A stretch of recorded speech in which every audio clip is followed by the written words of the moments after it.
Hello दोस्तों, कैसे हैं आप सब। बहुत अच्छे होंगे और एग्ज़ामिनेशन बहुत अच्छे से दे भी रहे होंगे। क्लास 12th के बच्चे जो अपने 2 एग्ज़ाम दे के आ चुके हैं, हिंदी का और बिजनेस स्टडीज़ का, कॉमर्स के बच्चे हमारे, और बहुत ज़्यादा चिंतित है इस चीज़ को लेके कि अब रिवीजन लास्ट डे आपके लिए बचा हुआ है, तो रिवीजन कैसे किया जाए। तो मैं आपको बताने वाला हूँ, क्योंकि आपके पास समय बहुत कम रह गया है बच्चों। इस चीज़ का ध्यान रखना है, आपके पास समय नहीं रह गया। आपको उन टॉपिक के ऊपर फोकस करना है जिनसे नंबर और जिन पे क्वेश्चन 100% पूछे जाते हैं। हर बार का ट्रेंड रहा है कि क्वेश्चन अगर बनते हैं तो इन टॉपिक्स से बनने के पूरे चांसेस हैं। तो आपको ध्यान रखना है वो कौन कौन से टॉपिक हैं, किन किन चीज़ों को आपको बहुत ज़्यादा अच्छे से फोकस करना है। ये ध्यान रखते हुए हम लोग एक एक चीज़ को समझते चलेंगे। अकाउंट्स की बात करें, अब बात करेंगे तो आपका एक दिन बाद आपका अकाउंट्स का पेपर लगा हुआ है, आपके पास हार्डली एक दिन बचा हुआ है। अब ऐसे में आपको करें तो क्या करें, बड़ा चिंता का विषय है आपके लिए। अब बेटा, और एक दिन में ही आपके 2 एग्जाम लगे हुए हैं। इकोनॉमिक्स भी आपका एक उसी दिन है और आपका अकाउंट्स भी उसी दिन है। दोनों टफ एग्जामिनेशन, जिसको आपको लगता है कि वो टफ है, हालांकि टफ है नहीं, क्योंकि आप लोगों ने बहुत अच्छे से पढ़ाई करी होगी। तो उसके लिए हम लोग क्या करें, वो टॉपिक कौन कौन से हैं जिनके लिए आपको रैपिड रिवीजन करना पड़ेगा, बहुत ज़्यादा तरीके से, अच्छे तरीके से आपको रिवाइज करते चलना पड़ेगा। उन टॉपिक्स के बारे में हम लोग एक एक करके डिस्कस करते हैं। बेटा, हमने यहाँ पे क्या किया है अभी कि जो भी आपके टॉपिक प्रैक्टिकल के और थ्योरी के हैं, दोनों ही टॉपिक मैंने बाइफरकेट कर दिए हैं, अलग अलग कर दिए हैं, जिससे आपको और ज़्यादा हेल्प मिले कि आप और ज़्यादा अच्छे तरीके से क्या कर सको, अपने काम को कर सको। ठीक है, अब शुरुआत करते हैं। कौन कौन से टॉपिक आपको एग्जामिनेशन में पढ़ के जाना है, थ्योरी के और प्रैक्टिकल के। चैप्टर नंबर 1 आपका है फंडामेंटल ऑफ पार्टनरशिप। आप देख पा रहे होंगे फंडामेंटल ऑफ पार्टनरशिप, ये चैप्टर आपका है। इसमें आपको अगर थ्योरी के पॉइंट ऑफ व्यू से बात करें तो आपके ये 3 टॉपिक थ्योरी में एग्जाम में बहुत पूछे गए हैं। खास तौर पे जिस चीज़ पे स्टार लगा रहा हूँ बेटा, याद रखना, ठीक है। ये टॉपिक आपके एग्जाम में बहुत बार पूछा गया है, आपको पता होना चाहिए वो बहुत अच्छे से। कौन सा लिखा हुआ है, rules applicable in the absence of partnership deed. Chapter की स्टार्टिंग होती है, आपको ये चीज़ पढ़ने को मिल जाती है कि कौन कौन से रूल है, कि इंटरेस्ट दिया जाएगा तो कैसे दिया जाएगा, पार्टनर्स लोन है उसके ऊपर इंटरेस्ट क्या होगा, कैपिटल पे इंटरेस्ट क्या होगा, और प्रॉफिट शेयरिंग रेशियो क्या होगा। इन सब चीज़ों के बारे में इस चैप्टर में शुरुआत में ही बात करी गई है। पार्टनरशिप डीड क्या होती है, इसके बारे में भी बताया गया है। शुरुआत में ही आपको बेटा ध्यान रखना है इस चीज़ के में कि क्या होता है। और मीनिंग एंड फीचर जो आपका सेक्शन 4 में दिया गया है, पार्टनरशिप की डेफिनेशन दी गई है क्या है, उसके बारे में पता होना चाहिए। एग्जामिनेशन में सीधे MCQ में भी आपका एग्जाम में क्वेश्चन पूछा गया है कि पार्टनरशिप की डेफिनेशन किस सेक्शन में दी गई, तो आपको पता होना चाहिए इस चीज़ के बारे में बच्चों। इसी चैप्टर से जो आपके प्रैक्टिकल क्वेश्चन बनते हैं बहुत ईजी बनते हैं, ज़्यादा टफ चैप्टर नहीं है। अगर बात करें फंडामेंटल्स ऑफ पार्टनरशिप, क्या लिखा हुआ, preparation of profit and loss, appropriation account. बेटा, trading account and profit and loss account आपने 11th में बनाना सीखा होगा। अब यहाँ पे एप्रोप्रिएशन बनाया जाता है। क्या करते हैं यहाँ पे, एप्रोप्रिएशन अकाउंट बनाया जाता है, उसके बारे में आपको पता होना चाहिए। Calculation of interest on capital and drawings, एक ये इंपॉर्टेंट टॉपिक है आपके लिए, आपको पता होना चाहिए। इससे प्रैक्टिकल क्वेश्चन पूछे गए हैं। ये क्वेश्चन प्रैक्टिकल बनते हैं 2 से 3 नंबर के बीच में, आपसे हो सकता हो इससे क्वेश्चन पूछ लिए जाएं। और ये भी पॉसिबिलिटी है कि प्रॉफिट एंड लॉस एप्रोप्रिएशन का प्रोफार्मा ही आपसे सीधे सीधे पूछ लिया जाए, तो आपको इसके लिए भी तैयार रहना है। ठीक है, पास्ट एडजस्टमेंट लिया हुआ दिखाया गया है यहाँ पे, क्या errors in the profit distribution में भी आपको पता होना चाहिए ये चीज़ें आपको। दूसरा चैप्टर आपका goodwill and nature of goodwill और वैल्यूएशन वगैरह जो होता है वो क्या होता है, उसके बारे में आपको पढ़ना है। बेटा, इंपॉर्टेंट फैक्टर्स कौन कौन से हैं ध्यान रखना। ये पूरा का पूरा चैप्टर, इससे मान के चलना है एक क्वेश्चन आपको 100% मिलने वाला एग्जाम में। क्या लिखा हुआ, meaning and importance of goodwill, factors affecting goodwill. ये आपको थ्योरी सीधे सीधे आपको पता होना चाहिए कितने प्रकार की गुडविल होती है, कैट कौन सी होती है, रैट कौन सी होती है, रैबिट कौन सी होती है, डॉग कौन सी होती है, ये सब चीज़ें आपको पता होना चाहिए। मैथड्स बहुत ईजी है इसके, ध्यान रखना। 3 मैथड्स होते हैं आपके, बेसिकली 4 होते हैं, आपके बुक में नहीं दिया गया, आपके सिलेबस में 3 ही दिए गए हैं। एक है एवरेज प्रॉफिट मैथड, दूसरा सुपर प्रॉफिट और तीसरा कैपिटलाइजेशन मैथड। ठीक है, बहुत इजी है। कोशिश करूंगा इन सब के नोट्स भी आपको प्रोवाइड कर दूं। ठीक है, इसके आगे देखते हैं बेटा कौन कौन से टॉपिक आपको देखने हैं।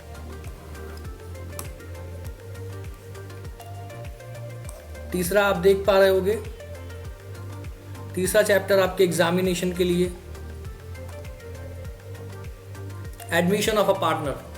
बहुत बार एग्जाम में पूछा गया, सीधा क्वेश्चन बनता है एडमिशन ऑफ पार्टनर क्या होता है। किस पहले तो आपको थ्योरीज जो आपकी है इस चैप्टर से, शुरुआत के 2-3 पेजेस होंगे थ्योरी से रिलेटेड, आपको पता होना चाहिए। क्या लिखा हुआ, meaning and effects of the admission of a partner, क्या मीनिंग होता है और पार्टनर के आने पे क्या इफेक्ट पड़ता है आपको पता होना चाहिए। न्यू प्रॉफिट शेयरिंग रेशियो कैसे निकाला जाता है और सैक्रिफाइसिंग रेशियो कैसे निकाला जाता है, इसके बारे में पता होना चाहिए आपको। Revaluation of asset and liability, जब कोई नया पार्टनर आता है तो वह क्या किया जाता है, रिवैल्यूएशन किया जाता है, आपको वो भी अच्छे से जानकारी होनी चाहिए। आगे क्या लिखा है बेटा, प्रैक्टिकल क्वेश्चन बनते हैं, रिवैल्यूएशन अकाउंट सीधे सीधे पूछा जा सकता है आपसे। Adjustment of accumulated profit and loss, आपको बाहर एडजस्टमेंट दे दी जाएंगी, वो कैसे कैसे आपको एडजस्ट करनी है प्रॉफिट एंड लॉस में, आपको रिवैल्यूएशन में आपको पता होना चाहिए। कैपिटल एडजस्टमेंट कैसे होगा, अगर नया कोई पार्टनर आ रहा है तो कैपिटल शेयरिंग का, कैपिटल एडजस्टमेंट का किस प्रकार से क्या रेशियो रहेगा वो पता होना चाहिए। और जर्नल एंट्रीज से क्वेश्चन सीधे सीधे बनने वाला है आपके लिए कि जर्नल एंट्रीज की क्या होती हैं। चौथा चैप्टर आपके एग्जाम के लिए जो इंपॉर्टेंट रहने वाला है बच्चों, वो ध्यान रखना है आपको।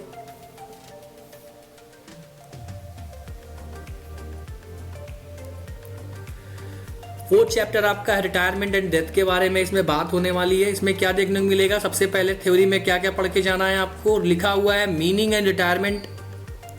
Of retirement and death of a partner, आपको पता होना चाहिए।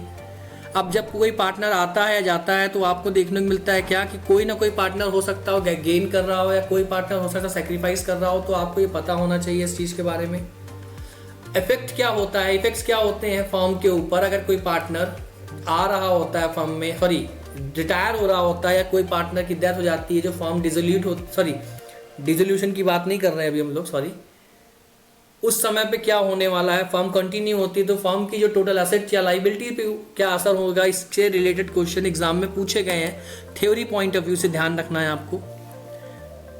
प्रैक्टिकल क्वेश्चन भी बहुत बनते हैं। क्या लिखा हुआ बच्चों, ध्यान रखना, revaluation of asset and liability, जब कोई जाएगा, जब कोई आता है उस समय भी हम रिवैल्यूएट करते हैं, कितना पैसा हमारे पास है, कितना कर्जा हमारे पास है, इन सब चीज़ों को देखते हैं। एट द सेम टाइम जब कोई पार्टनर जा रहा होता है तो उस समय भी हमें इन सब चीज़ों को क्या करना पड़ता है, रिवैल्यूएट करना होता है। रिवैल्यूएशन अकाउंट आपको पता होना चाहिए, एग्जाम में पूछा जाता है बार बार। सेटलमेंट ऑफ रिटायरिंग पार्टनर, किस प्रकार से जो पार्टनर जा रहा है उसकी जो कैपिटल उसने लगाया था बिजनेस में, उसको किस प्रकार से आप सेटल करोगे, उसके बारे में भी आपको मालूम होना चाहिए। जर्नल एंट्रीज क्या होती है रिटायरिंग पार्टनर के लिए या डेथ ऑफ अ पार्टनर के लिए, आपको पता होना चाहिए। पार्टनरशिप का काफ़ी हद तक जो आपका फंडामेंटल वाला पार्ट है उसको हटा दिया जाए, हर जगह आपको जर्नल एंट्री से रिलेटेड क्वेश्चन पूछे जाएंगे। You have to be ready for it. Okay, now moving ahead, chapter number 5 आपके लिए इंपॉर्टेंट, पार्टनरशिप का आखिरी चैप्टर आपका देखने को मिलता है। डिसोल्यूशन से रिलेटेड क्वेश्चन बनते हैं इसमें। Dissolution of the partnership form क्या होता है, मीनिंग क्या होती है, कॉजेस क्या होते हैं, आपको पता होना चाहिए। टाइप्स ऑफ डिसोल्यूशन में क्या होता है कि कई बार क्या होता है वॉलंटरी डिसोल्यूशन किया जाता है कि सभी पार्टनर मिलके आपस में डिसोल्यूट कर लेते हैं, फॉर्म को खत्म कर लेते हैं। एंड कई बार क्या होता है कि कोर्ट की मदद ली जाती है, कोर्ट का इंटरवेंशन होता है, उस केस में भी आपको पता होना चाहिए क्या होता है, क्या सिनेरियोज डेवलप होते हैं। सेटलमेंट्स किस प्रकार से होता है, लायबिलिटी का कैसे सेटलमेंट होता है कि किसको कितना कैसे क्या पैसा मिलेगा, लोन्स का एडवांस का कैसे पेमेंट किया जाएगा एंड ऑल दैट, इन सब चीज़ों का सेटलमेंट भी होता है। प्रैक्टिकल क्वेश्चन और क्या बनते हैं इससे बेटा, देखो लिखा हुआ प्रिपरेशन ऑफ रियलाइजेशन अकाउंट, जब कोई पार्टनर आ रहा होता है जा रहा होता है उस समय रिवैल्यूएट करते हैं, हम ये चेक करते हैं कितना असेट है, कितना अकाउंट में कितना असेट और कितना लायबिलिटी है। जब पार्टनरशिप ही खत्म की जा रही है तो उस समय पे क्या चेक किया जाता है कि कितना पैसा हमने रिकवर कर लिया और कितना पैसा पार्टनर्स में दोबारा बांटा जाएगा। ठीक है, जर्नल एंट्रीज, इससे भी रिलेटेड आपकी जर्नल एंट्री बहुत बार एग्जाम में पूछी जाती है, बहुत ज़्यादा एग्जाम में पूछी गई है, मिस नहीं करना है, पढ़ के जाना है, रिवाइज करके जाना, कोशिश करूंगा नोट्स प्रोवाइड करने की। आगे क्या लिखा हुआ बेटा, आगे आपके 2 इंपॉर्टेंट चैप्टर, छोटे छोटे चैप्टर हैं, हालांकि छोटे जरूर हैं बट आप एक क्वेश्चन 6 से 10 नंबर आप एक्सपेक्ट कर सकते हो। आप ये चैप्टर आपको दे के जाने वाला है इस पूरे एग्जामिनेशन में। क्या होते हैं अकाउंटिंग फॉर शेयर कैपिटल? बेटा बहुत बहुत बहुत ज़्यादा इंपॉर्टेंट है, ये भूलना नहीं है, एग्जाम में बहुत पूछा जाता है कि क्या होता है, फीचर्स क्या होते हैं शेयर कैपिटल के, टाइप्स क्या होते हैं शेयर कैपिटल के, आपको पता होना चाहिए।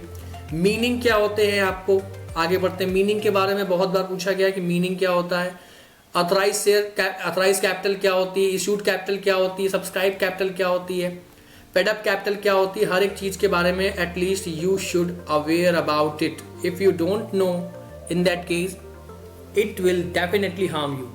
ठीक है, इससे प्रैक्टिकल क्वेश्चन भी सीधे सीधे बनेंगे। जर्नल एंट्री पूछी जाती है, 4 प्रकार के आपकी कॉल्स वगैरह कौन कौन सी होती है, एप्लीकेशन पे कैसे होता है, प्रो डाटा के ऊपर क्वेश्चन बनते हैं, बहुत बार पूछा जाता है। ओवर सब्सक्रिप्शन क्या होता है, अंडर सब्सक्रिप्शन क्या होता है, बेटा ध्यान रखना, एग्जाम में बहुत बहुत बहुत फेवरेट टॉपिक है और one of the most favourite topic of examiner. लिखा हुआ है for feature and re issue of share, आपने बहुत पढ़ा होगा, बहुत इजी टॉपिक है, बहुत फेवरेट टॉपिक में से एक है। ठीक है, इससे रिलेटेड जर्नल एंट्रीज आपको याद रखनी है, अच्छे से ध्यान रखिएगा, एग्जाम में बहुत पूछी गई है। Last but not the least, part 1 में आपका एक और जो आपका चैप्टर बचता है वो कौन सा, अकाउंटिंग फॉर द डिवेंचर्स।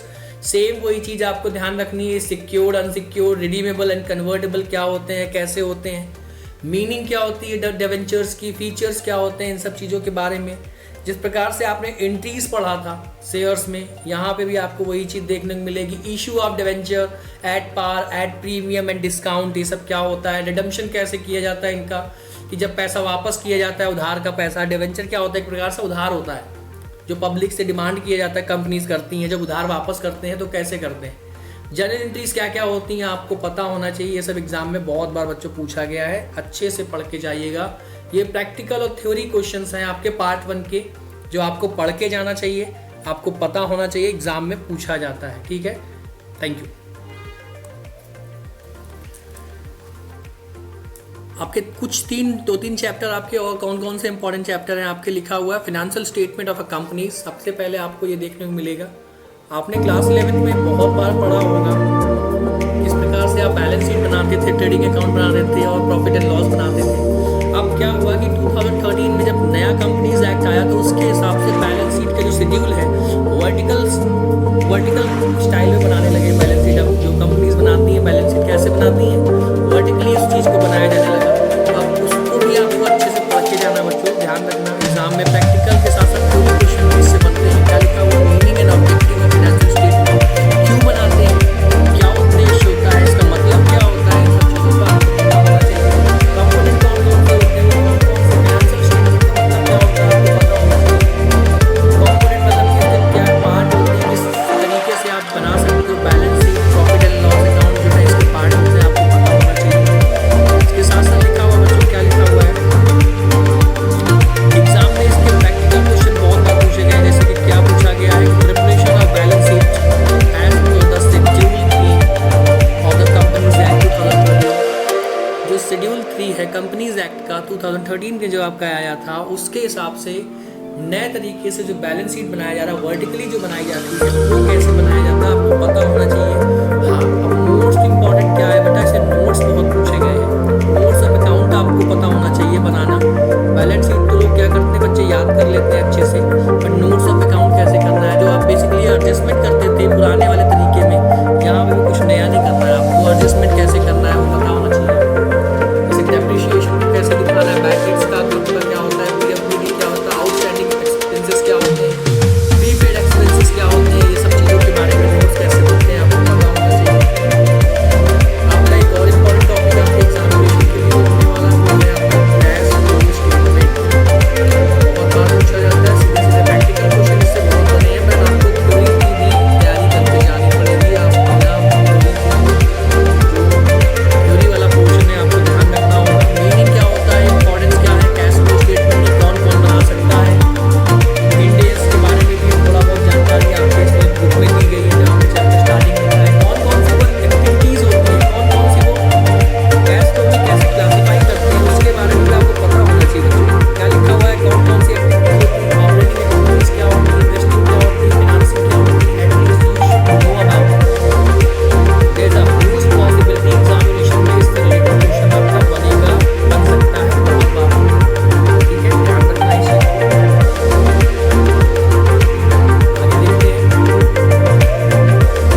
जो रेयरली पूछा जाता है, वेटेज रहता है, बट ज़्यादा वेटेज नहीं रहा आपके स्पेसिफिकली कोई स्टूडेंट जो आपके एग्ज़ाम देने जा रहे हैं उनके लिए ज़्यादा मैं नहीं कहूँगा, फिर भी आप थ्योरी पढ़ के जरूर जाइएगा।